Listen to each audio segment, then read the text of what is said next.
కొన్ని దశాబ్దాల నుంచి నడుస్తూ ఉంది.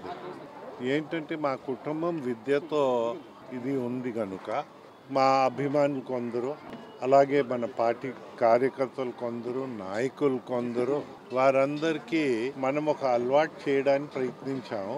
పువ్వుల దండలు ఇవ్వకంట పుట్టినరోజు కానీ ఇలాగా ఈ నోట్ బుక్స్ ఇస్తే, చిన్న పెన్నులు ఇస్తే ఇవి మన పిల్లలకి మన ఇన్స్టిట్యూషన్స్లో అంటే ప్రజల్లో పేద పిల్లలకి వారి విద్యకి ప్రోత్సహించిన వాళ్ళు అవుతాము అని అది అలవాటు చేయించడానికి ప్రయత్నించాం.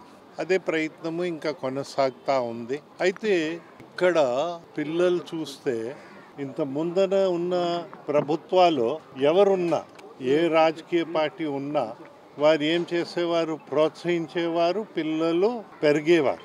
దురదృష్టవశాత్తు మనకి ధ్వంసం ప్రభుత్వం వచ్చేటప్పుడు నేనేదో 10,50,000 మంది పిల్లలకి బడి లేకుండా చేయడం జరిగింది. అలాగా 12 లక్షల పిల్లలకి గడిచిన ధ్వంస ప్రభుత్వం కిందన 5 సంవత్సరాల్లో రాజ్యాంగం ఏమన్నా విద్యని ఫ్రీ అండ్ కంపల్సరీ చేసిన వారు చెయ్యడము మాకు చాలా బాధాకరమైన విషయం.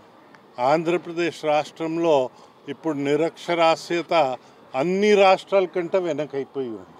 ఇంత ముందున అలాగ ఉండేది కాదు. అయితే ఇప్పుడు మళ్ళీ క్యాచప్ కాదు, అందరు సహకరిస్తే ముందు వెళ్ళడానికి అవకాశం ఉంటుంది.